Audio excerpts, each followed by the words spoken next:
Kamera menangkap ekspresi yang sulit disembunyikan. Donald Trump dengan rahang mengeras dan tangan mengepal, berdiri di samping Sekjen NATO. Di balik senyum diplomatiknya, terlihat jelas ada amarah yang ditahan. Kenapa? Karena rencana besar gagal total.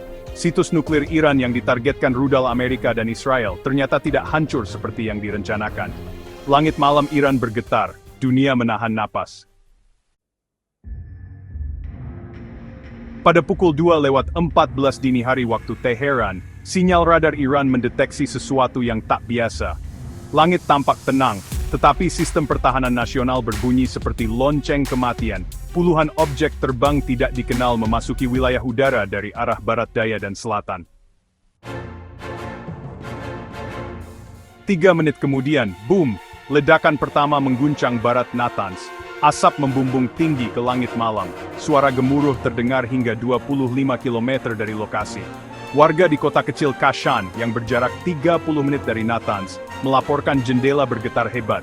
Tak lama, ledakan susulan terdengar di Isfahan. Kota bersejarah yang menjadi rumah bagi arsitektur Safavid kini diselimuti cahaya merah dan suara sirine bertalu-talu. Kawasan industri di pinggiran kota terbakar sebagian. Namun fasilitas inti yang tersembunyi di kedalaman tanah bertahan. Menurut laporan intelijen Eropa yang bocor ke media, serangan ini dirancang selama lebih dari 2 minggu dengan koordinasi tingkat tinggi antara CENTCOM Amerika Serikat dan IDF Israel.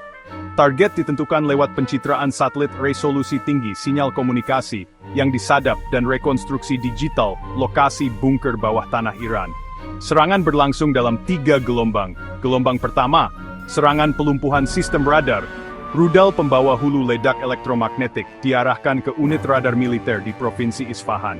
Gelombang kedua, rudal presisi menghantam titik-titik permukaan, hanggar logistik gedung penelitian terbuka, dan pintu masuk terowongan bawah tanah. Gelombang ketiga, drone tempur dikirim untuk menilai kerusakan dan mengantisipasi pertahanan aktif Iran yang bangkit kembali. Namun, tidak semua berjalan sesuai rencana. Sistem Bafar 373, yang merupakan versi lokal dari S-300, serta Khordad 15 dan Talash langsung diaktifkan. Rudal-rudal anti-udara meluncur dari sisi barat Teheran dan Yazd, menciptakan jejak cahaya di langit malam. Sumber lokal mengklaim bahwa lebih dari 60% rudal musuh berhasil dihentikan di udara. Sejumlah warga bahkan merekam dari balkon rumah mereka, memperlihatkan ledakan di langit yang menyerupai bintang jatuh. Hanya saja, ledakan itu di Spitfire Torrents. Meski, beberapa bangunan rusak inti fasilitas nuklir Natanz yang berada 80 meter di bawah tanah tetap aktif. Beberapa jam setelah serangan, kamera televisi pemerintah memperlihatkan teknisi kembali ke tempat kerja dengan ekspresi penuh tekad. Isfahan, meski terkena ledakan besar di fasilitas riset luarannya, dilaporkan tidak mengalami kebocoran radiasi. Seorang juru bicara Organisasi Energi Atom Iran menyatakan, mereka berusaha melumpuhkan kami. Tapi yang mereka lumpuhkan hanyalah tembok luar. Ilmu dan ketahanan kami tetap utuh. Amerika Serikat, Gedung Putih, menyebut ini sebagai langkah strategis untuk mencegah ancaman nuklir. Namun, Presiden Trump menghadapi gelombang kritik dari Kongres dan publik atas keputusan menyerang di tengah perundingan diplomatik yang belum selesai. Israel, Netanyahu memuji keberhasilan teknis, tapi media Israel mempertanyakan, jika target utama masih utuh, apakah ini kemenangan atau justru pemicu bencana balasan? Rusia, pernyataan dari Kementerian Luar Negeri Rusia, menyebut serangan itu sebagai tindakan ilegal dan provokatif yang dapat menyalakan perang regional. China, menyerukan segera dilakukan deeskalasi, dan menyebut serangan ini berpotensi mengganggu rantai pasok energi dunia. Natanz, detak jantung program nuklir Iran, kini jadi sasaran. Ledakan pertama di Natanz terdengar seperti guntur di perut bumi. Di dalam radius 10 km, warga terbangun panik. Beberapa mengira terjadi gempa bumi. Sirene peringatan sempat berbunyi terlambat, karena rudal yang menghantam adalah jenis supersonik dengan kecepatan Mach 2, menghancurkan titik permukaan dalam hitungan detik. Meski bagian atas fasilitas rusak berat, atap runtuh, pipa-pipa bahan kimia terbuka, dan sebagian pagar pengaman terlepas dari fasilitas ini di bawah tanah tetap utuh. Lokasi pengayaan uranium Iran di Natanz memang bukan sekadar bunker. Ini adalah benteng teknologi bawah tanah. Dibangun sejak tahun 2003 dengan bantuan rekayasa sipil Rusia dan teknologi pertahanan bawah tanah dari Cina. Kedalamannya mencapai lebih dari 80 meter, dilindungi beton multilapis setebal 2 meter dan sistem ventilasi berlapis proteksi biokimia. Sistem perlindungan tembok, baja, dan sensor optik. Natanz tidak dijaga seperti pabrik biasa. Setiap ruangan bawah tanahnya memiliki mekanisme isolasi otomatis. Saat serangan udara terdeteksi, pintu baja aktif menutup seluruh jalur akses. Sensor getar dan panas langsung memutus pasokan daya utama dan mengaktifkan sumber energi cadangan dari reaktor mikro di dalam kompleks. Mereka tetap tenang, seolah sudah dilatih untuk momen seperti ini selama bertahun-tahun. Tak lama setelah serangan, mobil-mobil militer bergerak dari arah Kashan dan Isfahan menuju Natanz. Drone lokal berputar di langit untuk memantau kemungkinan serangan susulan. Tim ahli radiasi dikerahkan untuk memastikan tak ada kebocoran partikel uranium, meskipun ledakan hanya menyentuh bagian atas fasilitas. Mengapa Natanz begitu penting? Karena disinilah jantung dari ambisi nuklir Iran berdetak. Setiap hari, Natanz memproses uranium hexafluoride atau UF6 untuk mencapai kemurnian 60%, angka yang belum menyentuh level senjata, yaitu 90%, tapi sudah cukup untuk membuat Barat gelisah.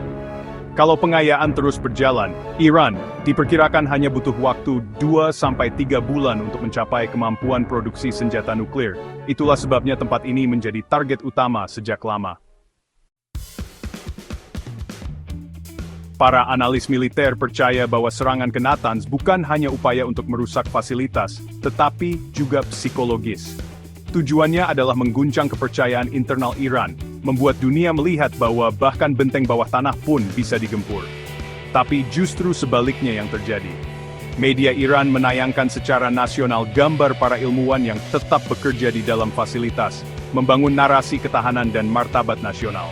Salah satu banner yang dibentangkan di pagar luar Natanz berbunyi, "Kalian bisa hancurkan beton kami, tapi tidak semangat kami." Apa artinya untuk dunia? Fakta bahwa Natanz tidak lumpuh adalah tamparan bagi kredibilitas aliansi militer Barat. Isfahan, lebih dari sekadar kota bersejarah, kini jadi medan perang teknologi. Isfahan, kota yang selama berabad-abad menjadi pusat kebudayaan dan peradaban Persia, kini berdiri di garis depan ketegangan global. Jika Natanz adalah jantung teknis dari program nuklir Iran, maka Isfahan adalah wajah strategisnya. Pada pukul 2:22 dini hari waktu lokal, 2 rudal dilaporkan jatuh di sisi barat laut Isfahan, menghantam kawasan industri militer yang berada tidak jauh dari kompleks teknologi nuklir Isfahan. Ledakan pertama menyulut api yang menjalar ke fasilitas penyimpanan bahan bakar industri. Cahaya oranye menyala terang di langit malam, bahkan terlihat hingga pusat kota yang berjarak 15 km. Penduduk di distrik Shahin Shahar berhamburan keluar rumah, banyak yang merekam langit merah membara dengan ponsel sambil gemetar. Di media sosial lokal, tagar seperti Isfahan Under Attack dan Red Sky Iran langsung menjadi trending topic. Fasilitas yang jadi target adalah UCF Isfahan, unit konversi uranium atau Uranium Conversion Facility yang terletak di utara kota merupakan bagian vital dari rantai pengayaan nuklir Iran. Disinilah uranium tambang diolah menjadi bentuk gas UF6. Bahan utama yang kemudian dikirim ke sentrifugal di Natanz. Serangan ke fasilitas ini dianggap upaya memotong jalur hulu dari keseluruhan program nuklir. Bila berhasil, ini bisa memperlambat kemampuan Iran memperkaya uranium dari awal. Namun, seperti halnya Natanz, UCF Isfahan juga dibangun dengan standar keamanan tinggi, termasuk struktur bawah tanah dan proteksi ganda terhadap ledakan sensor tekanan dan radiasi otomatis, serta sistem pemadaman internal dengan bahan kimia non-reaktif. Kebakaran berhasil dipadamkan dalam waktu 2,5 jam oleh tim darurat. Namun, 1 bangunan terbuka dan 2 unit kendaraan logistik hancur. Iran menyebutnya sebagai kerusakan ringan yang tidak mempengaruhi operasional utama. Namun, yang membuat dunia waspada adalah ketenangan Iran dalam menghadapi serangan ini. Presiden Iran tampil di televisi dengan tenang, bahkan menyebut, "Bangsa kami sudah siap untuk ini sejak lama." Isfahan bukan hanya simbol masa lalu kami, tapi benteng masa depan. Banyak pengamat melihat serangan ini bukan hanya sebagai tindakan militer, tetapi sebagai provokasi strategis, semacam tes tekanan terhadap pertahanan Iran dan kesiapannya menghadapi agresi skala penuh. Kapal perang Amerika Serikat dilaporkan berada di Teluk. Beberapa jet F-35 dilaporkan sempat masuk ke zona udara Yordania sebelum menghilang dari radar, menunjukkan bahwa operasi ini terkoordinasi dengan multi-front taktis. Mengapa serangan ke Isfahan menjadi krusial? Isfahan adalah simbol nasionalisme. Bagi rakyat Iran, menyerang Isfahan bukan hanya menyerang pabrik atau laboratorium, tapi juga identitas bangsa. Letaknya juga sangat strategis, berada di tengah negara, sehingga Isfahan sulit dijangkau tanpa pengintaian tingkat tinggi. Artinya, serangan ini membutuhkan dukungan intelijen yang besar. Dampak terhadap ekonomi dan psikologi publik, ya. Jadi selain fasilitas nuklir, kawasan industri di sekitar Isfahan juga menyuplai bahan mentah ke berbagai sektor sipil. Serangan ini langsung mempengaruhi persepsi keamanan dalam negeri.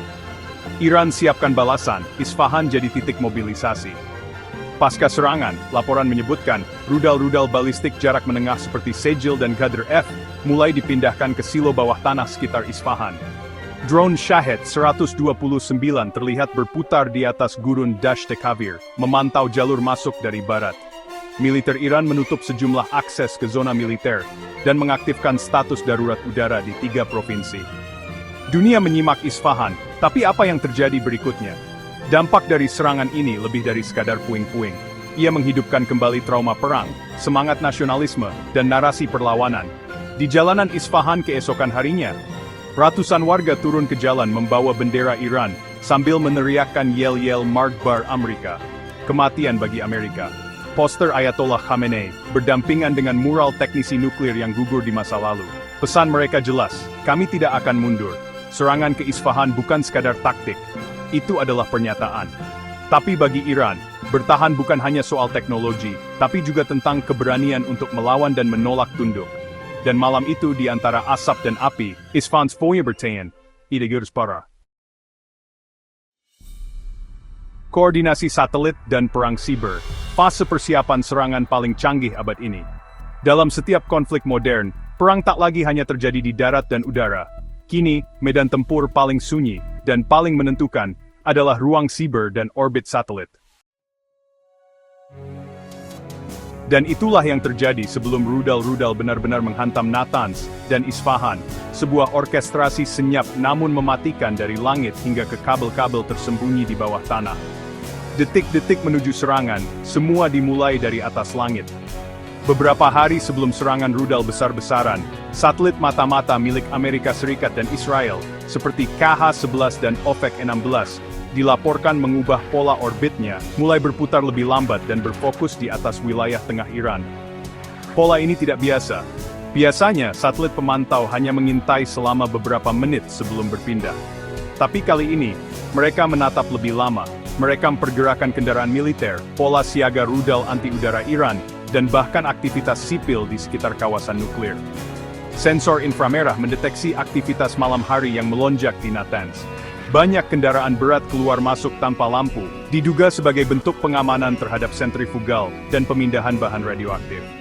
Namun, pengawasan satelit ini bukan hanya untuk mengamati, tapi juga untuk memberi koordinat membantu sistem kendali rudal jelajah dan presisi tinggi, agar bisa menembus pertahanan udara Iran secara simultan dan akurat.